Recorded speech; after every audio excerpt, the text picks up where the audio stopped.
नमस्कार दोस्तों, किस्सा का हिस्सा में आपका फिर से स्वागत है। आज जो किस्सा हम आपके लिए लेकर आए हैं उस किस्से का नाम है 82-16.6 किलोमीटर। तो सुनते हैं ये किस्सा और आप बनिए इस किस्से का हिस्सा। टाइगर बाबा, ये कैसा नाम है? मैंने तो सुना था टाइगर बाम होती है और अब ये बाबा।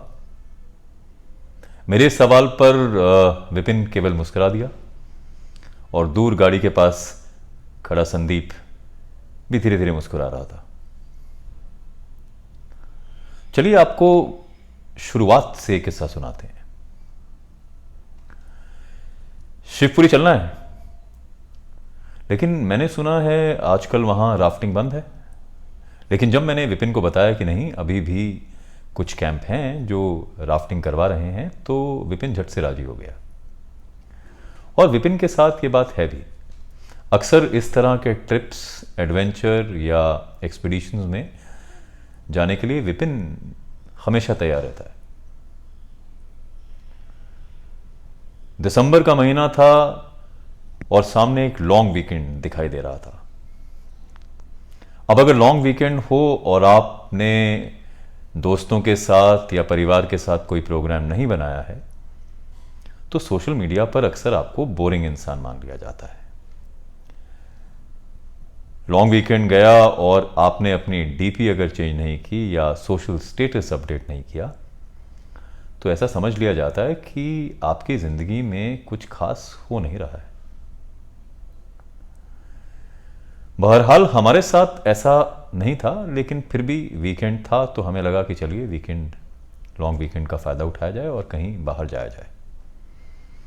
अब अगर आप दिल्ली में रहते हैं तो दिसंबर के महीने में अगर आपको ड्राइविंग करके कहीं जाना है तो आपके पास ज़्यादा ऑप्शंस हैं नहीं। आप या तो हिमाचल की तरफ जाएंगे या फिर उत्तराखंड। अब चूंकि मैं हिमाचल से हूं और अक्सर हिमाचल के शहरों में मेरा आना जाना लगा रहता है, तो मुझे लगा चलिए कुछ डिफरेंट करके आते हैं और शिवपुरी चलते हैं, राफ्टिंग की जाएगी। तो विपिन से बात होने के बाद हमें लगा कि चलिए अब संदीप को अपने प्लान में शामिल किया जाए। दरअसल हम 3 दोस्त, मैं, विपिन और संदीप, हम दिल्ली में आसपास ही रहते हैं और अक्सर परिवार के साथ हमारा मिलना जुलना लगा रहता है। और इस तरह के जब भी हम कोई प्लान बनाते हैं तो एक दूसरे से हम इसके बारे में बात करते हैं, पूछते हैं और अगर प्लान बन जाता है तो साथ ट्रैवल करते हैं। अब संदीप पेशे से ट्रेनर हैं, तो उनके पेशे में ट्रैवलिंग भी खासी रहती है। तो हमें लगा पहले चेक कर लिया जाए कि क्या वो अभी दिल्ली में हैं या जिस डेट्स की हम बात कर रहे हैं उस समय उनका कोई ट्रैवल का पहले से कोई प्लान तो नहीं है। हमने संदीप को फ़ोन लगाया तो संदीप शायद अभी परिवार के साथ कहीं जाने का मन बना रहे थे लॉन्ग वीकेंड पर हमने फ़ोन करने से पहले अपने आप में इतनी एक्साइटमेंट डाल दी फ़ोन पर कि फिर संदीप से ना कहा नहीं गया। तो प्लान बन गया। ये मंगलवार की बात है और हम फ्राइडे को शिवपुरी जाने की बात कर रहे थे, जो कि अब एक प्लान बन चुका था। और अगर आप मेरे नज़रिए से देखें तो ये बहुत एडवांस प्लानिंग थी मेरी तरफ से। अक्सर मेरा लास्ट मिनट पर ही जाना होता है और लास्ट मिनट पर ही प्लान बनता है। तो फिर हमने अपने अपने रोल बांटे, क्योंकि विपिन इस तरह के कामों में माहिर हैं जहां पर किसी प्रकार की व्यवस्था करनी हो, रिजॉर्ट का पता लगाना हो, कहां ठहरना चाहिए, तो ये काम विपिन पर छोड़ दिया गया। दूसरी तरफ संदीप काफ़ी ऑर्गेनाइज्ड हैं और मेटिकुलस भी हैं, तो पूरे टूर की प्लानिंग, कितने बजे शुरू किया जाएगा, कहाँ पहुँचा जाएगा, लंच कहाँ होगा, इस सब की जिम्मेवारी संदीप के कंधों पर आई। और मैंने चुपचाप कौन सी वाइन, कौन सी स्पिरिट्स, किस तरह के स्नैक्स रहेंगे का जिम्मा अपने सर पर ले लिया। तो अब ये प्लान बन चुका था। हम लोगों ने प्लान को फाइनल करने की बात की और फ़ोन काटा। फ़ोन रखते ही मुझे याद आया कि मेरे एक और मित्र हैं, आशु डबराल, जो कि शिवपुरी काफ़ी बार जा चुके हैं और काफ़ी सारे जो कैंप्स है शिवपुरी में उनके बारे में उनका अंदाज़ा है। तो फिर मैंने आशु को फ़ोन लगाया। तो आशु ने मुझे बताया कि हाल फिलहाल में वो जिस कैंप में जाकर रुके वो एक छोटा सा कैंप है, रॉयल टाइगर नाम का कैंप, जिसे पार्था करके एक व्यक्ति हैं जो चलाते हैं। और ये एक छोटा कैंप है पर बिल्कुल गंगा नदी के किनारे है और अच्छा वाइट सैंड बीच है इनके पास। कुल मिला के 12-13 टेंट है, पर साफ सुथरा और अच्छा टेंट है। और साथ ही ये राफ्टिंग भी करवाते हैं। तो मैंने आशु से पार्था का नंबर लिया और फिर पार्था को फ़ोन लगाया। पार्था ने उस समय तो मेरा फ़ोन उठाया नहीं, बट मुझे लगा कि ठीक है, अभी शाम को एक बार फिर पार्था से बात की जाएगी और इस बीच विपिन अपनी तरफ से कौन सा कैंप होगा, कैसा कैंप होगा, उस तरह का इंतज़ाम कर ही रहे हैं। पर अब हमारा प्लान बन चुका था। करीबन 4-4:30 बजे पार्था का फ़ोन मुझे आया। मैंने जैसे ही आशु का रेफरेंस दिया तो उन्होंने मुझे बताया कि जी हाँ, आप आइए, कैंप खाली है। लेकिन साथ ही उन्होंने मुझे हिदायत भी दी कि देखिए, एक तो मौसम के मिजाज का कुछ मालूम नहीं है, तो अगर बारिश होती है तो शायद राफ्टिंग ना हो पाए, और दूसरा क्योंकि ये ऑफ सीज़न है तो ज़रूरी नहीं है कि हमारे कैंप में बाकी लोग हों। तो मैंने हंसते हुए पार्था से कहा कि we are more than company, we are 3 people coming. तो लोग हैं या नहीं हैं उस बात से तो हमें ख़ासा फ़र्क नहीं पड़ता। हाँ, अगर हम राफ्टिंग ना कर पाए तो थोड़ा सा बुरा लगेगा, बट हम चांस लेने के लिए तैयार हैं। तो उन्होंने बताया कि मैं फ़िलहाल कैंप साइट पर नहीं हूँ, लेकिन मेरा जो कैंप का मैनेजर है उसका नाम है मिथुन, तो मैं आपको उसका नंबर देता हूँ, आप उससे बात कीजिए और पूरी प्लानिंग कर लीजिए और आप फ्राइडे आएँ। तो मैंने फिर विपिन को फ़ोन किया और बताया कि आप कैंप की व्यवस्था ना कीजिए, क्योंकि मैं कैंप के बारे में पूरी जानकारी जुटा चुका हूँ और बुकिंग हो गई है। तो अब हम फ्राइडे को लेकर काफ़ी एक्साइटेड थे। संदीप ने इस बीच हमें बताया कि देखिए, क्योंकि करीबन 260-270 किलोमीटर का सफ़र है, तो हमें जल्दी निकलना चाहिए ताकि रास्ते में किसी तरह की अड़चन ना आए और हम समय रहते शिवपुरी पहुंच जाएं। तो अंदाज़ा ये था कि हम करीबन सुबह के 10 बजे निकलेंगे और 4-4:30 बजे तक हम शिवपुरी पहुंच जाएंगे। एक बात और है कि अक्सर इस तरह की हिदायत भी आपको दी जाती है कि आप अगर शिवपुरी जा रहे हैं तो ऋषिकेश के बाद शिवपुरी का जो एंट्री पॉइंट है वहाँ पर एक बैरियर हुआ करता है। तो उस बैरियर पर आपको 5:30-6 बजे के बाद, या यूँ कहें कि अंधेरा होने के बाद, जाने की इजाज़त नहीं है, क्योंकि जंगली जानवरों का खतरा है और दूसरा उस रोड पर काफ़ी समय लैंडस्लाइड जैसी घटनाएं भी होती हैं। बहरहाल संदीप के साथ थे जिनकी ऑर्गेनाइजेशन स्किल बहुत अच्छी हैं, तो हमें यकीन था कि हम इन सब बातों को पूरा करेंगे और समय रहते पहुंचेंगे शिवपुरी। तो साहब फिर शुक्रवार आया और संदीप की एक्यूट प्लानिंग के साथ हम ठीक 10 बजे गाड़ी में बैठ शिवपुरी की तरफ निकल पड़े। उस समय मेरे पास एक मारुति एस्टीम कार हुआ करती थी, तो हमने उसी कार को साथ में लिया और निकल पड़े। अब अगर 3 लोग हैं और तीनों ड्राइविंग करना जानते हैं और हाईवे पे ड्राइव कर सकते हैं, तो रास्ते में ड्राइविंग को लेकर कोई परेशानी आपके सामने आती नहीं। हालांकि ये बात अलग है कि विपिन और मैं ड्राइविंग करने से कतराते हैं। ख़ास तौर पे मुझे सिर्फ पहाड़ों में गाड़ी चलाने में आनंद आता है और प्लेन्स पे मैं अक्सर ड्राइव नहीं करता। दूसरी तरफ विपिन का मानना यह है कि मैं आप लोगों के साथ चलूँगा, लेकिन आप मुझे ड्राइविंग के लिए कभी मत बोलें।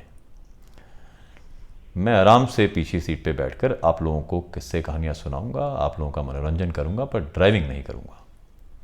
लेकिन एक अच्छी बात यह है कि संदीप को ड्राइविंग का शौक़ है और वो काफ़ी लंबे स्ट्रेचेस पर आराम से ड्राइविंग करते हैं। सो तयशुदा टाइम पर हम तीनों लोग दिल्ली से निकले। अब ये जो शिवपुरी का रूट है, ये आप दिल्ली से निकलते हैं और निकलते निकलते गाज़ियाबाद से जब तक आप मेरठ पहुंचते हैं, आपको अच्छा खासा ट्रैफिक मिलता है और उस दिन भी ऐसा ही हुआ। संदीप की प्लानिंग की धज्जियां गाजियाबाद और दिल्ली के जैम ने उड़ा दी। फिर भी हम इसी कोशिश में थे कि लगातार चलें, रास्ते में कम जगह रुकें, तो फिर भी हम वो टाइम कवर कर ही लेंगे। तो दिल्ली और गाजियाबाद को पार करते समय अक्सर 2 घंटे लगते हैं। आज हमें 3-3.5 घंटे लग चुके थे। 2-3 जगह भारी जाम मिला हमें, जिससे हमारा शेड्यूल थोड़ा गड़बड़ा गया, पर इसमें चिंता की कोई बात थी नहीं, हम आगे ये रास्ता कवर कर सकते थे। अभी हम मेरठ से थोड़ी पहले थे कि संदीप ने अचानक गाड़ी को साइड में लेकर गाड़ी को रोका और कहा कि मुझे ऐसा लग रहा है कि शायद गाड़ी का टायर पंचर हो गया है। तो हम झट से गाड़ी से उतरकर हमने देखा कि संदीप का जो अंदाज़ा है वो एकदम सही है, क्योंकि गाड़ी का टायर पंचर है। तो उन्होंने मुझसे सवाल किया कि क्या गाड़ी में स्टेपनी है और दुरुस्त हालत में है। तो मैंने कहा कि देखिए, इस तरह की बातों का मुझे कोई अंदाज़ा नहीं है, गाड़ी अक्सर ड्राइवर चलाता है, मैं इन सब बातों की तरफ ध्यान नहीं देता, फिर भी स्टेपनी तो होनी चाहिए।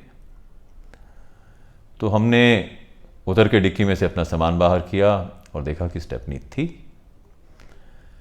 तो कुछ समय लगाकर हमने स्टेपनी को बदला और स्टेपनी को बदलकर एक बार फिर अपना सफ़र शुरू किया।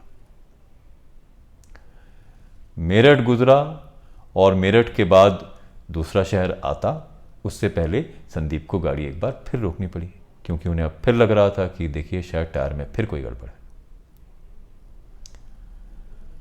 एक बार फिर संदीप का अंदाज़ा एकदम सही था, क्योंकि जो स्टेपनी हमने लगाई थी गाड़ी में, अब वो स्टेपनी पंचर हो चुकी थी। एक के बाद एक 2 पंचर, और पहले से 2-2.5 घंटे जो हम डिले हो चुके थे। तो कुल मिलाकर अब ऐसा लग रहा था कि शायद हमारा जो प्रोग्राम है वो थोड़ा कहीं गड़बड़ा रहा है। दूसरी बात ये थी कि अब गाड़ी चलने की स्थिति में नहीं थी और हमें आसपास कोई पंचर लगाने वाला या इस तरह का मरम्मत करने वाला गाड़ी का दिखाई भी नहीं दे रहा था।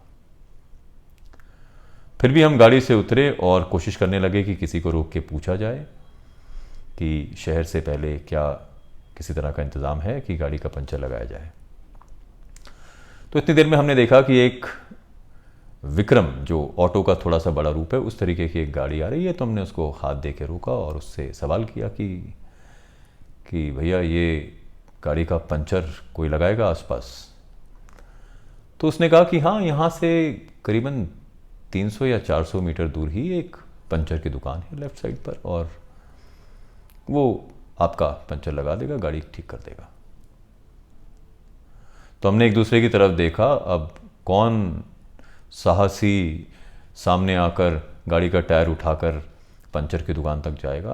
तो संदीप तो गाड़ी की तरफ मुंह करके खड़े हो गए कि मैं तो ड्राइवर हूँ और मेरी जिम्मेदारी तो ड्राइविंग की है। और विपिन की तरफ मैंने देखा तो विपिन भी आसमान निहार रहे थे, किसी मूड में नहीं थे वो भी कि मैं टायर उठा के जाऊँ। तो मैंने कहा चलिए साहब, मैं बीड़ा उठाता हूँ इस काम करने का। तो मैंने उस विक्रम वाले से कहा कि आप मुझे क्या वहाँ ड्रॉप करेंगे, क्या आप उस तरफ जा रहे हैं? तो उसने कहा हाँ, मैं आपको वहाँ ड्रॉप कर दूँगा और आते समय आप किसी कारीगर को ले आएँ या वहीं पे पंचर ठीक करवा के कोई भी आपको व्हीकल या गाड़ी मिल जाएगी जो आपको वापस यहाँ छोड़ देगा। तो मैंने टायर उठाया और मैं विक्रम में बैठा और विपिन को मौका मिला मेरे परफेक्ट डीपी खींचने का, जो कि उन्होंने खींची भी। तो विक्रम में बैठ के, जो कि पहले से सवारियों से भरी पड़ी थी, मैंने बमुश्किल अपने आप को टायर के साथ एडजस्ट किया और निकल पड़ा पंचर लगवाने के लिए। जैसा कि विक्रम के ड्राइवर ने कहा था, 300-400 मीटर दूर जाके लेफ़्ट साइड पर पंचर की एक छोटी सी दुकान थी, और शायद वो दुकान ऐसी थी कि उसके पीछे ही जो उस दुकान का मालिक है उसका घर भी रहा होगा। एक छोटा सा सेटअप था। और छोटे शहरों की छोटी दुकानों की खास बात ये होती है कि वो अपना बोर्ड और उस पर क्या लिखा जाए उस पर काफ़ी मेहनत करते हैं। तो मैंने पढ़ा कि यहाँ पर सबके पंचर लगाए जाते हैं। मुझे हंसी भी आई कि गाड़ियों के नहीं, यहाँ सबके पंचर लगाते हैं, तो शायद मौका है अपना पंचर भी लगवा लिया जाए। तो दुकान के ठीक बाहर एक आदमी बैठकर एक स्कूटर रिपेयर कर रहा था या पंचर लगा रहा था। तो मैंने उससे कहा कि साहब हमारी गाड़ी का टायर पंचर हो गया है, क्या आप पंचर लगा देंगे? तो उसने कहा बिल्कुल साहब, दुकान इसीलिए खोली है कि पंचर लगाए जाए। तो मैंने उसे कहा कि देखिए हमें आगे निकलना है, तो क्या सारे काम छोड़ आप पहले हमें फारिग करें। तो उसने हामी भरी और झट से उसने टायर लेकर पंचर लगाने का काम शुरू किया। पंचर लगाने के बाद मुझे लगा कि अब क्योंकि हम शिवपुरी जैसी जगह जा रहे हैं जहाँ पर आगे जाकर हमें जो रास्ता है उस पर शायद कोई मदद ना मिल पाए, तो फिर मैंने उससे सवाल किया कि साहब आपका क्या नाम है? तो उसने अपना नाम शाहरुख बताया और बोला कि बताइए कैसे और मदद कर सकते हैं आपकी। तो मैंने उन्हें कहा कि हमारा जो स्टेपनी है वो भी पंचर है और मैं दोनों टायर तो नहीं लेकर आ पाया, तो क्या इस तरह का कोई आप इंतज़ाम करें कि आप हमारे साथ चलें और वो पंचर भी लगाएं या उस टायर को भी लेकर आया जा सके। तो उसने कहा देखिए मैं दुकान छोड़कर तो नहीं जाऊंगा, लेकिन ठीक है मैं आपका ये काम कर देता हूँ। तो उसने अपने किसी साथी को आवाज़ लगाई, तो अंदर से एक 17-18 साल का लड़का बाहर निकल कर आया। तो शाहरुख साहब ने उसे आदेश दिया कि जाइए आप साहब के साथ और इन्हें लेकर जाइए और जो देखिए दूसरा टायर का किस तरह से इंतज़ाम किया जाएगा। आप दूसरा टायर, ये वाला टायर फिट कीजिए और दूसरा टायर को लेकर दुकान पे आएँ ताकि पंचर लगा दिया जाए। ये जो 16-17 साल का लड़का था इसका नाम था मौजी, और मुझे बड़ा अच्छा लगा उसका नाम सुन के कि आप तो बिल्कुल मनमौजी हैं। तो पंचर लगा, उसने मुझे अपने साथ अपनी साइकिल पर बिठाया और मैं पीछे साइकिल पर बैठकर, क्योंकि केवल 400-500 मीटर का रास्ता था, टायर पकड़ मैं वापस अपनी गाड़ी की तरफ विपिन और संदीप के पास जाने लगा। दूर से संदीप और विपिन ने मुझे देखा, इस बार साइकिल पर टायर पकड़े हुए, तो विपिन को दूसरा मौका मिला मेरी डीपी खींचने का। तो मौजी आए और मौजी ने झट से टायर बदला और दूसरा टायर लेकर साइकिल पर वो आगे निकले और हम तब तक गाड़ी में बैठकर साथ साथ शाहरुख की दुकान के लिए निकल पड़े। दोनों पंचर हालांकि लगे, लेकिन इस बीच समय पूरा लग गया, क्योंकि मैं दुकान तक गया, दुकान से वापस आया, पंचर लगवाया, तो इस सब में भी 1-1.25 घंटा लग ही गया। तो अब ये तो तय था कि 4-4:30 बजे शिवपुरी पहुंचने का जो हमारा प्लान है उस पर पूरी तरह पानी फिर चुका है। संदीप हालांकि हार मानने वालों में से नहीं थे। उनका प्लान अब ये था कि अब जो लंच या लेजर लंच की जो बात है वो अब नहीं हो पाएगा, हम रास्ते से कुछ उठाएंगे, गाड़ी में खाएंगे और साथ साथ चलते रहेंगे ताकि फिर भी समय पे पहुंचा जाए। लेकिन मैंने और विपिन ने मन बनाया था कि किसी सड़क किनारे के ढाबे में रुक के खाना खाना है, और डेमोक्रेसी का फ़ायदा साहब यह है कि 2 वोट 1 वोट से ज़्यादा होते। तो संदीप को हमारी इस पावर के आगे झुकना पड़ा और हम मुजफ्फरनगर से आसपास या उसके बाईपास के थोड़ी आगे एक ढाबे के पास जाके रुके। आइडिया ये था कि कुछ दाल फ्राई और तंदूरी रोटी जैसी कोई चीज़ खाई जाएगी, और इसीलिए मैंने और विपिन ने पूरा जोर लगाया कि हमें ढाबे पे रुकना है और हम ड्राइव इन लंच नहीं करना चाहते। ये एक छोटा सा ढाबा था, कुल 10-12 मेज और कुर्सियाँ थी और छोटा सा किचन था, और 2-3-4 लोग जो थे वो लोगों को खाना खिलाने की कोशिश कर रहे थे। जिस समय हम वहाँ पहुँचे तो कोई खासी भीड़ भी नहीं थी, बिकॉज लंच टाइम अब हम क्रॉस कर ही चुके थे। इस छोटे से रेस्टोरेंट या ढाबे के साथ लगकर एक टॉयलेट बना हुआ था जो शायद यात्रियों की सुविधा के लिए था। तो मैं और संदीप हाथ धोने के लिए टॉयलेट की तरफ गए और विपिन वहीं मेज पर बैठकर ऑर्डर देने की तैयारी करने लगा। संदीप और मैं जब वापस आए तो हमने देखा कि विपिन जो है किसी के साथ बातचीत में मशगूल है। जैसे ही हम पास पहुंचे विपिन के तो हमने देखा कि जिसके साथ वो बातचीत में व्यस्त हैं वो एक बाबा है, जैसे सिद्ध पुरुष साधु के वेश में जिस तरह के लोग होते हैं। तो जैसे ही हम विपिन के पास पहुंचे विपिन ने हमें उस बाबा से तारुफ कराते हुए कहा कि ये जो हैं ये टाइगर बाबा हैं। टाइगर बाबा, ये कैसा नाम है? मैंने तो सुना था कि टाइगर सिर्फ बाम होती है, अब ये बाबा। तो मेरे इस जवाब पर या सवाल पर विपिन मुस्कुराने लगा और संदीप भी, जो दूर से हमें देख रहे थे, वो भी मुस्कुरा उठे। जी हाँ, ये टाइगर बाबा हैं और इनका कहना यह है कि अक्सर जो लोग नैनीताल या जिम कॉर्बेट या जो शिवपुरी की तरफ जाते हैं, अगर इनका आशीर्वाद उन्हें मिले तो फिर उन्हें टाइगर की साइटिंग होती है, टाइगर दिखाई भी देता है। कुछ भी। मुझे ना तो टाइगर बाबा पर विश्वास हुआ और ना जो विपिन ने मुझे कहानी सुनाई उस पर। हालांकि बाबा दिलचस्प आदमी थे। तो जब तक हमने अपना खाना निपटाया वो भी दूसरे टेबल पे बैठकर कुछ कुछ खाते रहे। तो हमने उठते हुए औपचारिकतावश ये कहा कि देखिए, बाबा से पैसे मत लीजिएगा, हमारे अकाउंट में इसे ऐड कर दीजिए। तो बाबा इस पर बहुत खुश हुए और बोले कि मिलेंगे मिलेंगे। ये कह के हम अपनी गाड़ी में बैठे और टाइगर बाबा को छोड़ हम आगे बढ़े। बाकी का रास्ता आराम से निकला।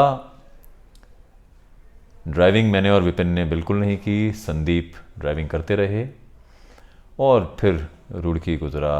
और हरिद्वार में हमारा पहले ये प्लान था कि अगर समय अनुसार पहुंचेंगे तो शायद हम हर की पौड़ी या किसी टेम्पल के दर्शन करेंगे, बट अब उस तरह की गुंजाइश थी नहीं। तो हमें लगा वापसी में देखा जाएगा, अभी फ़िलहाल निकलते हैं। हरिद्वार क्रॉस करके ऋषिकेश पहुंचे और अब शिवपुरी के रास्ते में थे। उससे पहले हमें लगा कि एक बार जो कैंप मैनेजर है उससे बात कर लेनी चाहिए, क्योंकि अब हम अपने टाइम के हिसाब से थोड़ा देरी से चल रहे हैं। तो हमने फ़ोन लगाया तो इस बार मिथुन ने फ़ोन उठाया और बोला कि आप लोग पहुंच गए। तो हमने उसे बताया नहीं साहब, अभी तो हम थोड़ा पीछे हैं, जिस पर वो थोड़ा चिंतित लगा। फिर भी उसने ये कहा कि देखिए, शायद टोल प्लाज़ा क्रॉस करते समय आपको थोड़ी दिक्कत आए, क्योंकि अक्सर एक समय के बाद वहाँ पे एंट्री को लेकर थोड़ी दिक्कतें आ जाती हैं। दूसरा, उसने हमें ये बताया कि देखिए, आप जैसे ही शिवपुरी क्रॉस करेंगे और ब्यासी की तरफ आएंगे तो वहाँ पे आपका मोबाइल का नेटवर्क नहीं आएगा। ये पूरा रिजर्व फॉरेस्ट एरिया है शिवपुरी के बाद। दाएं हाथ पे गंगा नदी चलती है, जिसके बीचेस पर बहुत तरह के कैंप हैं जहाँ से राफ्टिंग की जाती है। और राफ्टिंग ब्यासी, कोडियाला, बहुत सारी जगह से अलग अलग रूट्स हैं। और उन सब जगहों पर, क्योंकि ये रिजर्व फॉरेस्ट एरिया है, अक्सर ना तो बिजली की व्यवस्था है और इसीलिए अगर आपके पास फ़ोन है भी जिस पे नेटवर्क आ रहा हो तो आप चार्ज करना आपके लिए मुश्किल हो जाता है। दूसरा, मिथुन ने यह कहा कि देखिए, आप कैंप आ रहे हैं तो मैं आपको ये बताऊं कि जैसे ही आप शिवपुरी से निकलें, शिवपुरी से ब्यासी जो है वो 16.6 किलोमीटर है और जो हमारा कैंप है वहाँ से ब्यासी 3 किलोमीटर है। तो आप ऐसा कीजिएगा कि अपनी गाड़ी के स्पीडोमीटर को 0 पे सेट कीजिएगा और जैसे ही 13.6 किलोमीटर हो आप गाड़ी रोकें। दाईं तरफ नीचे की तरफ हमारा कैंप है, लेकिन सड़क पर एक हमारी गाड़ी है जो खड़ी रहेगी और उस पर उसके शीशे पर हमने अपने कैंप का नाम लिख रखा है। तो आपकी गाड़ी की लाइट में आपको वो दिख जाएगा। दूसरा, उसने हमें हिदायत ये दी कि आप कैंप में पहुंचे तो अपनी गाड़ी का हॉर्न बजाएं, हमें आवाज़ दें, लेकिन गाड़ी से बाहर ना निकलें। अक्सर इस तरह की इंस्ट्रक्शंस कैंप के लोग देते हैं, क्योंकि ये टाइगर का इलाका भी है। तो कोई भी राहगीर सड़क पर रात को भटके, ये कोई बहुत अच्छी बात नहीं है। तो हमने उसकी सभी हिदायतों को सुना और कहा भी कि जी ठीक है, हम इस सब पर अमल करेंगे। इसके बाद हम सब ने अपने अपने घर फ़ोन लगाया और उन्हें बताया कि हम ठीक ठाक तरीके से शिवपुरी पहुंचने वाले हैं और शायद इसके बाद हम फ़ोन ना कर पाएँ क्योंकि वहाँ पे इस तरह की व्यवस्था नहीं है।